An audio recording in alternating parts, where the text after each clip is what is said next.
The glowing spires of Nova Prime pierced the violet sky like shards of crystal, their translucent surfaces reflecting the light of 3 setting suns. At the edge of the celestial cliffs, where the city's protective shield met the natural formations of the alien world, HFY stood motionless. Her silver skin shimmered in the fading light, marks of her species' ancient connection to the stars themselves. The datapad in her trembling hands displayed the same message she'd read 100 times. Her life's work, decades of research into quantum fold technology, had been officially discredited. The Academy's ruling was final. She would never work in theoretical physics again. The wind whipped around her, carrying the sweet scent of Nova Prime's night-blooming crystal flowers. Below, the cliff's edge dropped away into an endless abyss, its bottom lost in the swirling purple mists that gave the planet its name. One step. That's all it would take to end the shame, the betrayal, the knowledge that her breakthrough could have revolutionized interstellar travel. If only she'd seen the conspiracy forming around her sooner. The view's better from about 10 feet back. The voice called out, startlingly close. "Trust me on this one."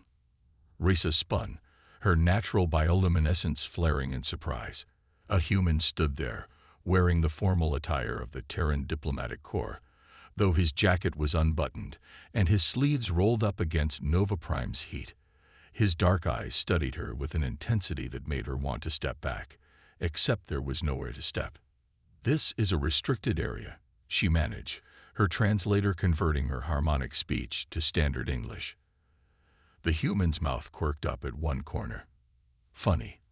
I was about to say the same thing." He took a careful step forward, hands loose at his sides. "Marcus Chen, Deputy Cultural Attaché, and your Dr. HFY, whose paper on quantum fold matrices I was reading just last week." "Former doctor," Risa corrected bitterly. "Though I suppose you haven't heard the latest news. The Academy has determined my research was," her voice caught, "fraudulent." "Yeah, I heard about that too." Marcus took another step closer. "Thing is, I've got a pretty good nose for politics, and that ruling stank worse than a Martian methane farm. Want to tell me what really happened?" Rice's luminescence pulsed with surprise. "Why would a human diplomat care about celestial physics?" "Because I spent the last 5 years trying to build bridges between our species, and I'd never seen the Academy move that fast to discredit anyone." He was close enough now that she could see the faint scars on his face, testament to some past violence. Especially not someone whose work could revolutionize interstellar travel. You understand my research." Marcus shrugged. "Enough to know it's valid.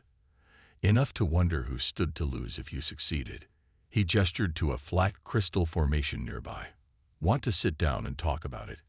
Because I've got to tell you, standing this close to the edge is making my diplomatic immunity feel a little shaky." Despite herself, Risa felt a laugh bubble up. The first in days.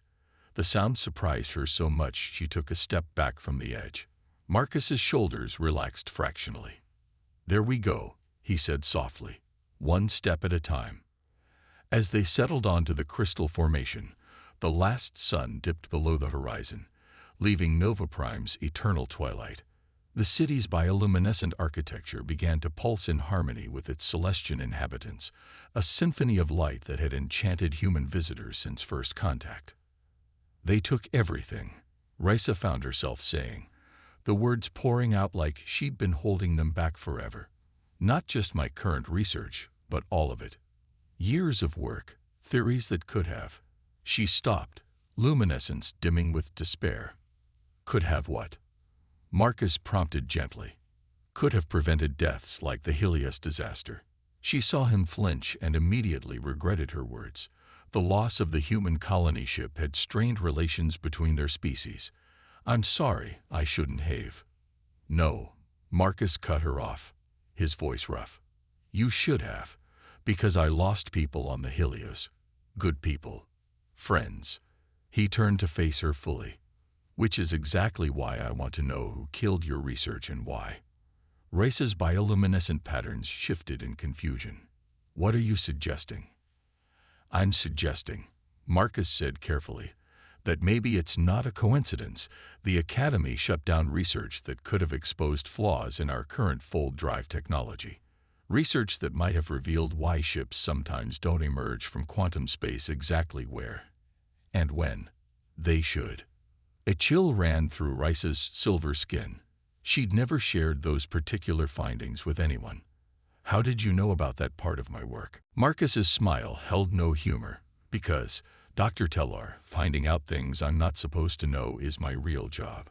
The diplomatic stuff just gets me invited to the right parties. He stood, offering her his hand. So what do you say? Want to help me uncover the truth? It's got to be better than the alternative. Rissa looked at his offered hand, then back at the cliff's edge where she'd been standing. The choice seemed to stretch out before her like the abyss itself. Surrender to despair, or take a chance on this strange human who seemed to understand more than he should. She took his hand. Marcus pulled her to her feet with surprising gentleness. First thing we need is access to your original data. Any chance you kept backup somewhere off the Academy's network? For the first time in days, Rissa felt her natural curiosity stir. Actually, yes, but accessing them would be incredibly dangerous. The Academy's security. Let me worry about security, Marcus interrupted, that crooked smile returning. You just worry about proving your theories right. Together, we're going to shake up not just the Academy, but maybe the whole damn galaxy. As they walked away from the cliff's edge, Rissa felt something she hadn't expected to feel again. Hope. And if her hand stayed in Marcus's a moment longer than necessary, well, that was just gratitude. Nothing more. She almost believed that herself. Marcus's private office in the Terran embassy was nothing like the sterile laboratories of the Academy. While the rest of the embassy maintained careful diplomatic neutrality in its decor, this room was distinctly human. Ancient paper books lined real wood shelves, and a worn leather couch sat beneath a window overlooking Nova Prime's crystalline skyline. Rissa found herself drawn to a hologram spinning slowly on his desk, a three-dimensional representation of the Helios disaster. The colony ship's quantum signature fragmented into countless pieces, each telling part of a story she was beginning to understand all too well. The official report blamed cascading drive failure, Marcus said, coming up behind her. But your research suggests something else, doesn't it? Race's fingers traced through the hologram. The quantum fold wasn't random. Look at these patterns. The ship didn't break apart, it was diverted. Deliberately. By whom? And more importantly, why? Marcus handed her a cup of something steaming. Try this. It's called coffee. Humans run on it. The liquid was bitter but oddly compelling, much like its provider. The Academy's senior council would have access to the kind of technology needed to interfere with a quantum fold. But the why? She shook her head, silver skin rippling with confusion. Maybe that's what they're afraid of you discovering. Marcus settled into his chair, boots propped on his desk in a decidedly undiplomatic pose. I've been doing some digging. 3 other researchers in the past decade came close to breakthrough work on quantum fold technology. All of them either disappeared or were discredited. Rice's luminescence pulsed with alarm. Disappeared. Officially, they accepted positions on remote research stations. Unofficially, he shrugged. No one's heard from them since. Why are you helping me? Rissa asked suddenly. This isn't just about the Helios anymore, is it? Marcus was quiet for a long moment, studying her with those intense dark eyes. My sister was the Helios's quantum navigator. The official report said she made a mistake, miscalculated the fold. Sarah never made mistakes like that. The personal admission hung in the air between them, heavy with unspoken grief. Rissa found herself moving closer, her natural empathic abilities picking up waves of pain and determination from the human. I have the data, she said softly, but it's encrypted in my personal quantum crystal. The Academy tried to confiscate it, but her luminescence flickered with what might have been pride. I can be quite stubborn when necessary. Marcus's smile returned. Stubborn is good. We're going to need stubborn. He pulled up another hologram, This one showing the Academy's central complex. Security's tight, but there's a weak point in their quantum shielding during the atmospheric harmonics at dawn. If we can get your crystal into their main computer core, we could prove the correlation between their classified fold experiments and the Helios incident. Risa finished, excitement building. Her natural glow brightened, casting dancing patterns across the office walls. Down Firefly, Marcus chuckled. You're going to give us away before we start. Risa dimmed, embarrassed, but Marcus reached out and caught her hand. Hey, no, don't hide it. That right there, that passion, that brilliance, that's exactly what they try to extinguish. Don't let them. The touch sent unexpected sparks through her nervous system, her skin shimmering where their hands met. Celestians were touch telepaths, but she'd never experienced such clear emotions from a human before. Determination, protectiveness, and something warmer she wasn't ready to name. A chime from Marcus's computer broke the moment.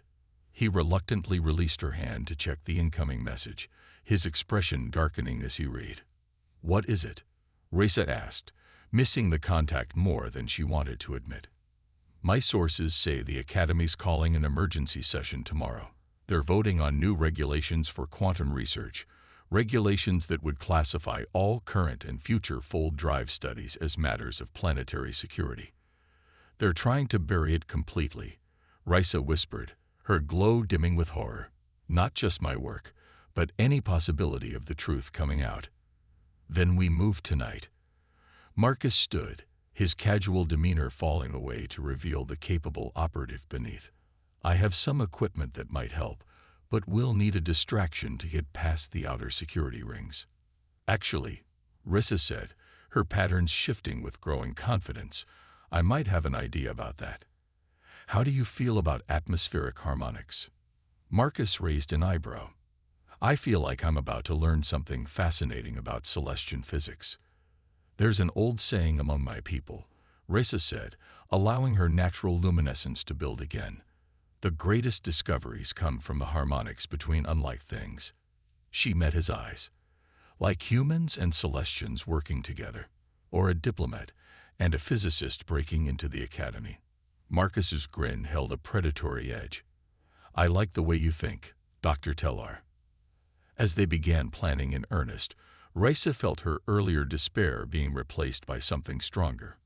Purpose. She'd lost everything once, but here, in this very human office with this very unusual human, she was finding pieces of herself she thought were gone forever. And if the way Marcus kept looking at her made her skin shimmer just a little brighter, well, that was just another harmony waiting to be explored. Nova Prime's 3 moons hung low in the sky, their overlapping light creating shadow patterns that danced across the Academy's crystal towers. In the pre-dawn hours, the massive complex was nearly deserted. Nearly, but not quite. Security patrol, Marcus whispered, pulling Risa into an alcove. Their bodies pressed close in the narrow space, her natural luminescence dimmed to its lowest setting. Even so, she could feel his heartbeat, steady and strong despite the danger. The guards passed by, their own silver skin glowing with standard patrol patterns. Once they were gone, Marcus pulled out a small device. Quantum signature scrambler, he explained. Should mask our approach to the core. Risa examined it with professional interest. Human technology shouldn't be able to affect quantum signatures at this level.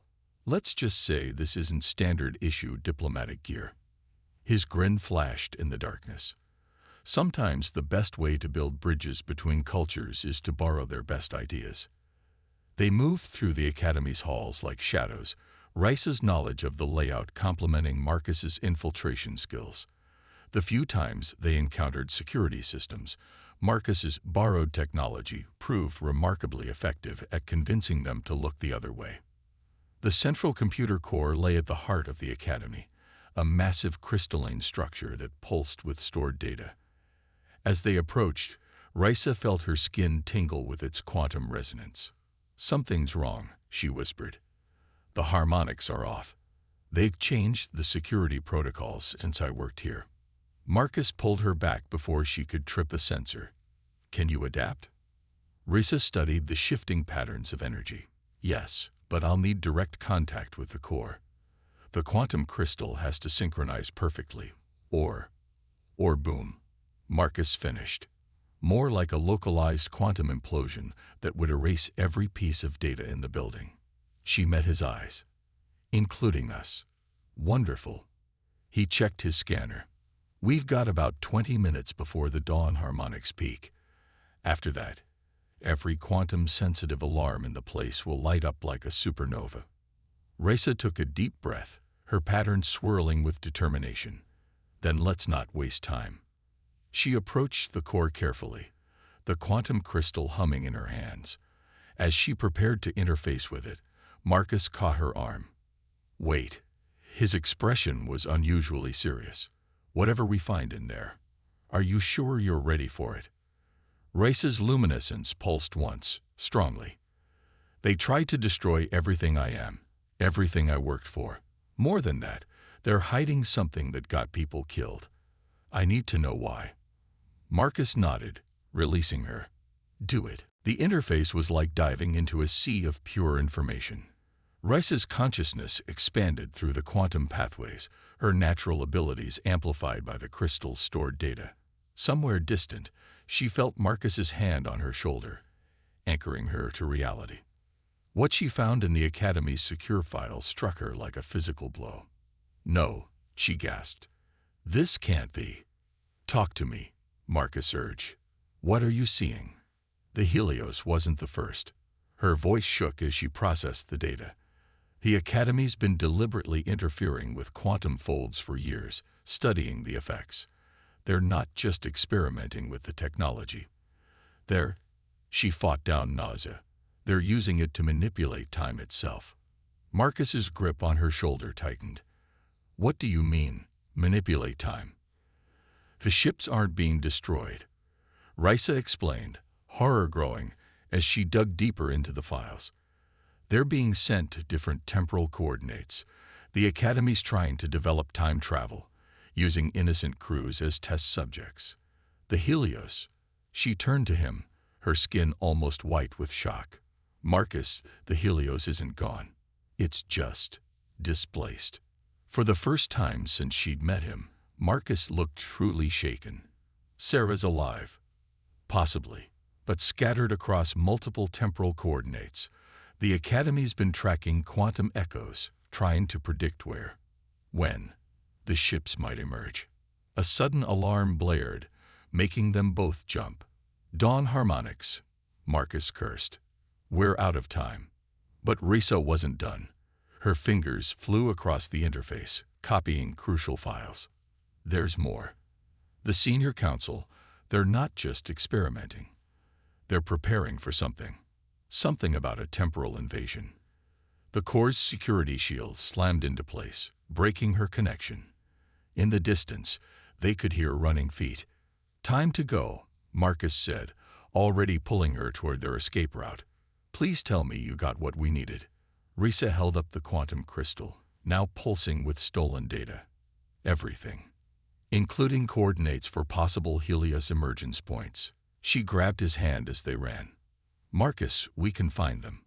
We can find all of them.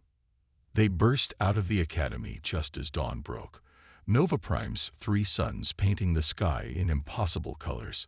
Security forces would be mobilizing. But for this moment, they had succeeded. You know what this means, Marcus said as they reached the relative safety of the diplomatic quarter. The Senior Council will come after us with everything they have. Once we expose this. When, Risa corrected. When we expose this. Her luminescence had returned to full strength, patterns swirling with purpose. I'm not hiding anymore. Whatever happens next, we face it together. Marcus studied her for a long moment, then nodded. Together. He glanced at the quantum crystal. So, want to tell me how we're going to prove temporal displacement to a galaxy that barely believes in quantum physics? Despite everything, Risa felt herself smile. Actually, I have an idea about that too. But first, she stepped closer, her silver skin shimmering. There's something I need to try." Before Marcus could react, she kissed him. The contact sent quantum harmonics cascading through both of them, a connection that transcended mere physical touch. When they finally parted, Marcus looked dazed. "That was a hypothesis I've been wanting to test," Risa finished, her pattern swirling with joy and nervousness. "About harmonics between unlike things." Marcus's laugh was soft and wonder-filled. "Dr. Tellar, I think this is the beginning of a beautiful scientific collaboration." Behind them, Nova Prime's crystal towers caught the dawn light, refracting it into thousands of possibilities. The truth they'd discovered would change everything. But right now, in this moment, change felt exactly like hope. The Terran Embassy's secure communications room hummed with tension. Holographic displays showed news feeds from across known space, all reporting the same story: allegations of temporal experimentation by the Celestian Academy. The quantum data Risa and Marcus had stolen had found its way to every major news outlet in the galaxy. "The Senior Council is calling it treasonous fabrication," Marcus said, scanning the reports. "They're demanding the Terran government hand us over for questioning." Risa looked up from her work. She transformed one corner of the room into a makeshift lab, quantum crystals floating in complex patterns around her. "Will they?" "Not a chance." Marcus's voice held steel. "The moment we released that data, half the families who lost people on quantum fold missions started demanding answers. The political pressure's too high now." An alert flashed across one of the screens. Risa's patterns shifted with concern as she read it. "They're calling an emergency session of the Galactic Council. The Senior Council is claiming humans influenced me to create false evidence, trying to destabilize Celestian society." "Of course they are." Marcus ran a hand through his disheveled hair. "How close are you to proving the temporal displacement theory?" "Close." Risa manipulated the quantum crystals, their harmonics creating complex interference patterns in the air. "I've isolated 3 potential coordinates where the helios might emerge. The problem is, the explosion caught them both off guard. The embassy's shields absorbed most of the blast, but the shock waves still sent equipment crashing to the floor." Marcus was moving before the alarms began, pulling Risa behind a reinforced console. "Are you okay?" His hands checked her for injuries, leaving trails of light across her silver skin. "I'm fine." She caught his hands, holding them still. "Marcus, the crystals. Grab what you need. We're leaving." Security alerts blared as they raced through the embassy's corridors. The attack had breached the outer perimeter, and through the windows they could see figures in stealth suits advancing across the grounds. Academy Special Forces.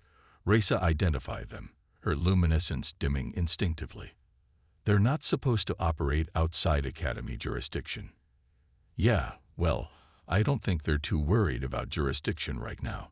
Marcus led them to a service elevator, overriding its controls with practiced ease. The Council must be getting desperate if they're willing to attack a Terran embassy. The elevator dropped them into the embassy's sublevels. Marcus moved with purpose through the dimly lit corridors, finally stopping at what looked like a maintenance room. When he pressed his hand to the scanner, however, the wall slid aside to reveal a small hangar. "Please tell me that's not what I think it is," Risa said, staring at the sleek craft inside. Experimental quantum fold ship, reverse-engineered from salvage technology. Marcus was already powering up the systems. Officially, it doesn't exist. Unofficially, it's our ticket out of here. "You're insane." But Risa was already moving toward the ship, her scientific curiosity warring with self-preservation. "The quantum harmonics on an unauthorized fold could tear us apart." "That's where you come in." Marcus's grin held that familiar mix of confidence and recklessness that had first drawn her to him. "What do you say, Doctor? Want to test your theories in real time?"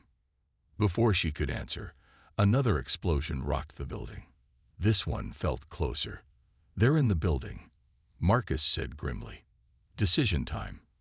Risa looked at the ship, then at her quantum crystals, then at Marcus.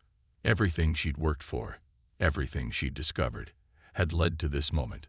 If she was right about the temporal coordinates, they might not just expose the truth, they might actually be able to save the lost ships. If she was wrong, they'd join the ranks of the displaced. "We'll need to modify the fold drive," she said, already moving toward the ship. "I can use the crystals to stabilize the quantum field." But the hangar door exploded inward. Academy forces poured through the breach, weapons charged with quantum disruption fields designed to be lethal to Celestian physiology. Marcus shoved Risa toward the ship. "Go, get her started." "Marcus, trust me." As Risa raced up the boarding ramp, she saw Marcus engage the first wave of attackers. His combat training was evident in every move, but what really caught her attention was how he fought. The Academy forces were trying to kill. Marcus was efficiently disabling them, using their own momentum against them. Even now, even against people trying to murder them, he was choosing not to take lives. Inside the ship, Rice's fingers flew across the controls. The quantum drive hummed to life as she integrated her crystals into its systems. Through the viewport, she saw Marcus backing toward the ship, still holding off the attackers. "Any time now, Firefly," he called out. "Don't rush perfection." But she was already finalizing the calculations, ready in 3, 2. Marcus dove through the hatch as quantum energy began to build around the ship.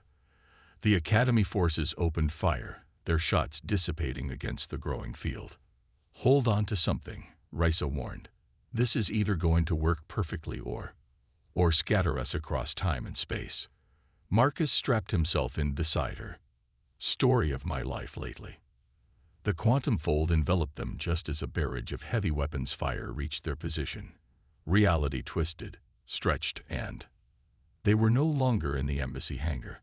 Stars streaked past the viewport as normal space reasserted itself. "Did it work?" Marcus asked, checking systems. "Are we when we're supposed to be?" Risa consulted her instruments, her patterns shifting with growing excitement. "Better. Look." Through the main viewport, they could see a massive shape floating in the void ahead. Even after all this time, the Helios profile was unmistakable. "We found them," Risa whispered. "Marcus, we actually found them." His hand found hers across the console, their fingers intertwining. "We're not done yet. The senior council will be right behind us once they realize where we've gone. Let them come." Rice's luminescence blazed with determination. "I've spent my whole life studying quantum harmonics. Now it's time to show them what happens when theory meets practice." As they approached the Helios, their small ship a beacon of hope in the temporal void, Risa felt something she hadn't experienced since that day on the cliff. Absolute certainty. Whatever came next, they would face it together, human and Celestian, defying not just authority, but the very laws of space and time. The real question was, would the universe survive what happened when they succeeded? The Helios hung suspended in the temporal void, its massive hull untouched by the years that had passed in normal space. As Risa and Marcus guided their ship toward the colony vessel's main docking bay, emergency lights flickered to life along its spine, the ship's automated systems responding to their approach. "Life support readings are stable," Risa reported, her patterns shifting with barely contained excitement. "They're all in stasis, exactly as the emergency protocols dictated." The temporal displacement preserved everything perfectly. Marcus's hands were steady on the controls, but Risa could feel the tension radiating from him. "Sarah's in there. All this time, she's been." He took a deep breath. "How long do you think we have before the council finds us?" "Not long." Rice's fingers danced across the quantum crystals, monitoring the temporal distortions around them. "They'll have detected our fold signature by now, but I've got something prepared for when they arrive." The docking procedure was automatic, their small ship guided into the Helios' cavernous bay. As the airlock cycled, Risa gathered her equipment while Marcus checked his weapons. "Remember," she said, "we need to reach the quantum core first. Once I can interface with their systems." A new signal caught her attention. making her patterns flash with alarm. Multiple fold signatures detected. The Council's here. Through the viewport, they watched as 5 Academy warships emerged from quantum space, their weapons already charging. "This is Senior Council Member Vextor," a voice boomed through their communication system. "Surrender immediately and prepare for temporal reintegration. This is your only warning." Marcus's laugh held no humor. Temporal reintegration. Is that what they're calling execution now? "They're trying to establish a quantum lock on the Helios," Risa warned, monitoring the energy readings. "If they succeed, they'll drag the whole ship back to their secure facility. Everyone on board will disappear into their experiments." "Not happening." Marcus's voice held steel. "You said you had something prepared." Risa's luminescence brightened with fierce determination. "The Academy isn't the only one who can manipulate quantum fields." She pulled out her final crystal, the one she'd been programming ever since they discovered the truth. "They've been using brute force to control temporal displacement. But harmony." Her pattern swirled with complex equations. "Harmony is so much more powerful." She interfaced with the crystal, and suddenly the space around the Helios came alive with quantum resonance.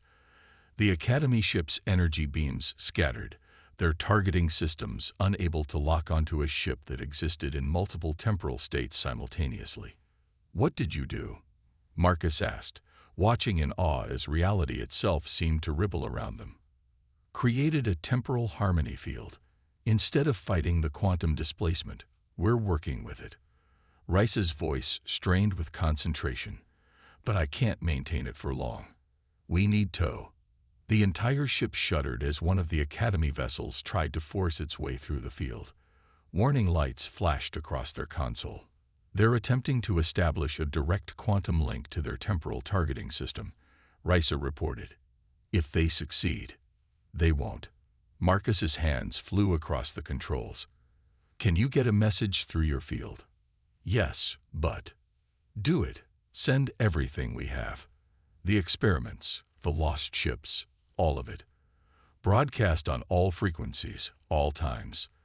Let the whole galaxy see what their precious council has been doing." Risa's patterns pulsed with understanding. As she began the transmission, the quantum harmonics carried their evidence not just across space, but across time.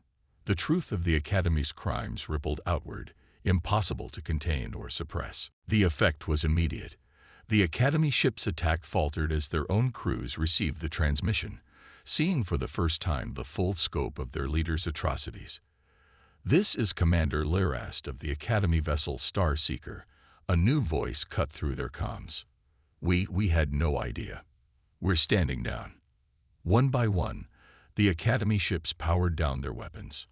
On their screens, Risa and Marcus could see similar messages flooding in from across the galaxy as their temporal broadcast reached its audience across space and time. "It's over," Marcus breathed, but Risa shook her head. "Not quite." She turned to him, her silver skin glowing with possibility. "Now comes the hard part. We need to bring them home. All of them." Using the Helios's more powerful systems, Risa expanded her quantum harmony field. Unlike the Academy's brutal temporal manipulations, her method worked with the natural resonance of space-time. One by one, the lost ships began to emerge, vessels that had vanished over the years, their crews preserved in stasis, waiting to be found. "Marcus," a voice crackled through their internal comms. "Marcus, is that you?" His hand shook as he hit the response button. Sarah, we're here. We found you." Hours later, as the rescued crews were being revived and the galaxy's authorities moved to arrest the senior council members, Risa found Marcus standing in the Helios observation deck. Through the massive windows, they could see Nova Prime's 3 suns rising over the planet's crystal surface. "The Galactic Council is calling for a complete restructuring of the Academy," she told him, moving to stand beside him. "They're talking about establishing a joint human-Celestian oversight committee for quantum research, meaning they finally admitted we might have something to contribute." His smile held both irony and hope. We proved that harmony between species is more powerful than any one group's agenda. Rice's patterns shifted thoughtfully. The question is, what happens now? Marcus turned to face her fully. Well, I hear there's a position opening up for a new head of quantum research, someone who understands both the science and the ethics involved. Are you suggesting I go back to the academy? Her luminescence flickered with surprise. I'm suggesting you help build something new, something better. He took her hand, sending quantum harmonics dancing across her skin. And maybe, if you're interested, you could use a human liaison to help bridge the cultural gaps. Rissa felt her patterns shift to match the rhythm of his heartbeat. A harmony she was beginning to understand went far deeper than physics. A human and a Celestian rebuilding the academy together. She moved closer, her free hand tracing the scars on his face. That sounds like the beginning of a whole new experiment. I prefer to think of it as a continuation of our existing research, Marcus murmured, pulling her into a kiss that sent quantum ripples through both their beings. After all, we still have so much to learn about harmonics between unlike things.